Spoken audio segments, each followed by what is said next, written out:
गरीब बहू की कन्या पूजन। अरे सुमिता बहन सुनो तो सही। हाँ बोलो अनुपमा जी। चलो चलते हैं। कहाँ? अरे और कहाँ, नवरात्रि शुरू होने वाली है, साथ चलकर ही व्रत का सामान ले आते। सुमिता अपनी पड़ोसन की बात सुनकर दुखी सी हो गई। उसके पड़ोस में वो औरत अभी कुछ दिनों पहले ही रहने आई थी, जिसकी वजह से उसे सुमिता के घर के बारे में कुछ भी पता नहीं था। जैसे ही उसने सुमिता को अपने साथ चलने को बोला तो पीछे से एक मोहल्ले में ही रहने वाली औरत बोली, अरे बहना तुम भी किससे जाने को बोल रही हो? इस बेचारी के घर तो बस 2 वक्त रोटी बन जाए उसी में भगवान का एहसान है। इसके पास पैसे नहीं होंगे जो ये नवरात्रि का बढ़ती सामान खरीदे। क्यों सुमिता बहन? मैं भी परेशान हूँ, आप लोग जाइए। सुमिता की पड़ोसन कड़वी बातें सुमिता के मुंह पर मारकर चली गई। दरअसल सुमिता बेहद ही गरीब थी। जितनी उसके अंदर जान थी उस हिसाब से वो बेचारी मेहनत तो करती थी, लेकिन कुछ खास उसके परिणाम सामने नहीं आते थे। लेकिन इस सब के बाद भी सुमिता अपने मन में माता रानी की सच्ची श्रद्धा रखती थी। जब वो बाहर से घर में आई तो बस अपना दुख बताने को माता रानी के आगे बैठ गई। उसने उनके सामने मिश्री का प्रसाद रखा और रोते हुए बोली, हे माता रानी, मैंने कभी अपनी जिंदगी या हालातों से शिकायत नहीं की, लेकिन ये लोग गरीबी का भी ताना बनाकर मुंह पर ही मार देते हैं। माना कि मैं गरीब हूँ, हाँ माना कि ये लोगों की तरह नवरात्रि की तैयारी नहीं कर सकती, लेकिन इस सब से कहीं ज्यादा मैं आपकी भक्त हूँ। मुझे भी नवरात्रि के व्रत रखने हैं, बस माँ मुझे हिम्मत देना। सुमिता काफी देर बैठकर अपना मन हल्का करती रही। उस वक्त उसकी सास और बेटा दोनों भीख मांगने के लिए मंदिर गए हुए थे। कुछ ही देर बाद 2-4 रुपए लेकर वो दोनों लौट आए और गरीब सुमिता ने उन्हें रूखी रोटी खाने को दी। सुमिता का पति चिराग दूसरे गांव में काम करता था, लेकिन उसका काम इतना ज्यादा मंदा हो चुका था कि वो भी वहां से कुछ नहीं भेज पाता था। सुमिता के ऊपर दुखों का मानो पहाड़ टूटा हुआ था। दोपहर में तो सभी ने किसी तरह रूखी रोटी को निगल लिया, लेकिन शाम को सुमिता के पास अपने बेटे और सास को खिलाने को कुछ नहीं था। वो बेचारी बस रसोई में बेसुध सी बैठी हुई अपनी खाली डलिया देख रही थी। अब मैं राज और माँ जी को क्या दूं? अब तो लगता है कि यही करना पड़ेगा। बेचारी सुमिता ने सूखी हुई रोटी के डिब्बे में देखा। उसमें एक रोटी सूखी हुई पड़ी हुई थी। सुमिता ने उसे ही निकाला और उसे पानी में डुबोया। अब ये रोटी नरम हो गई है, दे देती हूँ। राज, राज बेटा, ये ले तू और दादी माँ खा लो। माँ आप नहीं खाओगी? नहीं लल्ला, मुझे भूख नहीं है। ठीक है, तो मैं और दादी आपके लिए इस रोटी को बचा देंगे। जब आपको भूख लगी तब आप भी खा लेना। अपने छोटे से बेटे की इतनी फिक्र देखकर सुमिता की आंखें नम होने लगी। भगवान ने उन्हें कड़ी मुश्किलों में डाला हुआ था। नन्हे राज और उसकी कमजोर और बूढ़ी दादी ने उस सूखी रोटी को पानी से लगा लगा कर निगला और सुमिता तो भूखी ही सो गई। ऐसा पहली बार नहीं हुआ था जब उन्होंने ऐसा खाना खाया हो। ऐसे ही 2-4 दिन और गुजर गए और अब नवरात्रि लग चुकी थी। हर एक घर से हर एक औरत सभी नवरात्रि के लिए तैयार थी।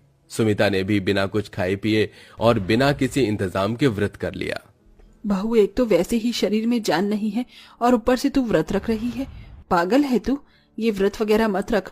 हमारे पास इन व्रतों को रखने के लिए कुछ भी नहीं है। माँ, व्रत को करने के लिए जो सबसे जरूरी है वो मेरे पास है। क्या? श्रद्धा। माँ, श्रद्धा सबसे अहम और जरूरी है।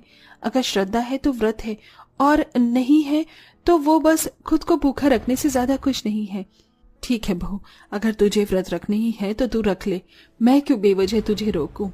अपनी सास की इजाजत पाकर सुमिता खुश हुई, लेकिन व्रतों के दौरान ना तो सुमिता के घर में कोई फल था और ना ही कोई और चीज। बस सिर्फ उसके यहाँ मिश्री रहती थी, जो भी वो माता रानी को भोग लगाने के लिए इस्तेमाल करती थी।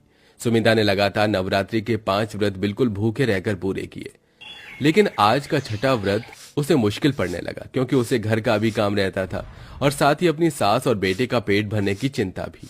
अभी भी सुमिता भूखी प्यासी मंदिर के बाहर से भंडारा लेने की लाइन में लगी हुई थी कि तभी वो चक्कर खाकर गिरने लगी। अरे नहीं, मेरा तो सर घूम रहा है। अरे अरे देखो भाइयों, इन बहन को क्या हुआ? अरे बहन उठो, क्या हुआ तुम्हें? अरे कोई पानी दो। वहां खड़े हुए लोगों ने उस गरीब की मदद की। पानी का छींटा पड़ने से सुमिता जागी और होश में आई। अरे बहन ठीक तो हो? क्या हुआ तुम्हें? कुछ नहीं, बस चक्कर आ गया। सुमिता को सभी ने एक साइड बैठा दिया और उसे भंडारे की प्लेट जल्दी से देकर वापस घर भेजा। गर्मी काफी ज्यादा थी, लेकिन इस गर्मी और अपने पेट को एक तरफ करते हुए मजबूर मां को घर से निकलना पड़ा। इसी तरह से परेशानियों में सुमिता की नवरात्रि गुजर गई और आज कन्या पूजन का दिन था। सुमिता का मन तो बहुत ज्यादा था कि वो भी कन्याओं को कुछ खिलाए, लेकिन उसके घर में तो अपने ही खाने के लाले थे। सुमिता माता रानी की तस्वीर के आगे बैठी हुई रो रही थी। माता रानी, जितना मैं कर सकती थी मैंने किया। मेरे बस में सिर्फ व्रत रखना था तो मैंने व्रत रखा, लेकिन अब इस नवरात्रि का अंत करने के लिए मेरे पास कन्याओं को खिलाने को कुछ भी नहीं है। मैं चाहकर भी कन्या पूजन नहीं कर सकती हूँ माँ, तो मुझे माफ कर देना और मेरे नवरात्रि के व्रतों को मान लेना। सुमिता ने सच्ची श्रद्धा से अपना काम कर दिया था। कहते हैं ना, अगर इंसान अपनी तरफ से वो सब करे जितना कि वो कर सकता है तो फिर नामुमकिन हालात में करिश्मे होते हैं। सुमिता के साथ भी करिश्मा हुआ। जब वो रो रही थी तभी माता रानी की तस्वीर बहुत ही ज्यादा सुंदर सुनहरी रोशनी में चमकी और स्वयं माँ दुर्गा ने सुमिता को दर्शन दिए। सुमिता, परेशान मत हो, मैं तुमसे नाराज नहीं हूँ, बल्कि बहुत खुश हूँ जो तुमने ऐसी जिंदगी जीकर भी कभी मेरा दामन नहीं छोड़ा। नामुमकिन हालातों में मेरे ऊपर विश्वास किया, खुद सूखी रोटी खाई, मुझे मिश्री का भोग लगाया, खुद 9 दिन भूखी रही, लेकिन मेरे लिए कन्या पूजन की चिंता की। अब मुझे तुमसे कुछ और नहीं चाहिए, मैं अब तुम्हें कुछ देने आई हूँ, ये लो। माता रानी ने सुमिता की रसोई की तरफ उंगली उठाई और वहां ढेरों राशन आ गया। ये सामान कन्या पूजन के लिए है, इससे बनाओ जो भी तुम्हें अच्छा लगे और खुद भी खाओ, कन्याओं को भी खिलाओ। ऐसे बोलकर माँ दुर्गा गायब हो गई। बहुत देर तक तो सुमिता, महादेवी और राज बस यूं ही बैठे रहे, लेकिन फिर सुमिता होश में आई। माँ हमारे घर माँ दुर्गा आई थी, आपने देखा ना? हाँ बहू, मैंने देखा, स्वयं दुर्गा माँ थी। बहुत जल्दी से प्रसाद बना, आज हम भी अच्छा खाना खाएंगे। मैं बताती हूँ, आज तो हलवा पूरी, खीर, मटर पनीर और भी बहुत कुछ बनाना। जरूर माँ। सुमिता ने सब कुछ बहुत ही दिल से बनाया। गरीब घर की रसोई में राशन आ जाना किसी खजाने से कम नहीं था। सुमिता के राशन को देखकर सारी थकान उतर गई और उसने अपने हाथों से कन्या पूजन के लिए प्रसाद बनाना शुरू किया।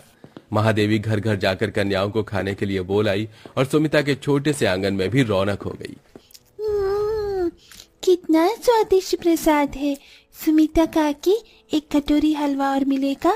हाँ, जितना मर्जी उतना खाओ, मैंने बहुत बनाया है।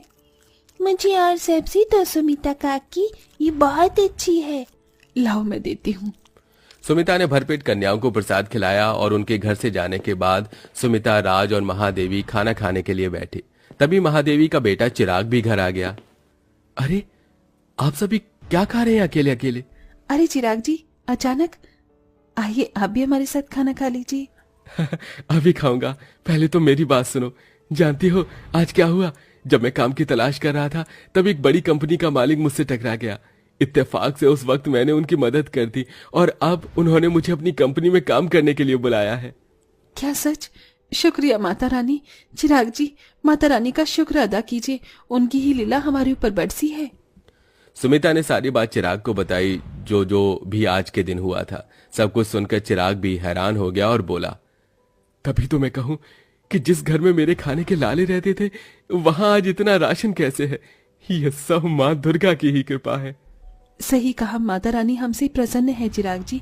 और सही कहते हैं लोग कि अगर सच्ची श्रद्धा हो तो एक ना एक दिन हालात बदल ही जाते हैं। बस हमें मुश्किलों को देखकर हार नहीं माननी चाहिए। सुमिता की बात सुनकर सभी ने हाँ में गर्दन हिला दी। एक ही सेकंड में सुमिता की किस्मत बदल चुकी थी। कल तक जिसका पति बेरोजगार था, आज वो एक बड़ी कंपनी से जुड़ गया। कल तक जिसके यहाँ खाने के भी लाले थे, उस औरत ने आज कन्या पूजन में 9 कन्याओं को भरपेट खाना खिलाया। लेकिन ये सब बस सुमिता की हिम्मत से ही हो पाया था। अब सुमिता की जिंदगी बदल चुकी थी और अब सब कुछ ठीक हो चुका था। वेल दोस्तों, आप कहां से हैं और आप भी क्या हमारी तरह नवरात्रि के फेस्टिवल को मनाते हैं? अपनी जगह का नाम कमेंट करके जरूर बताइए।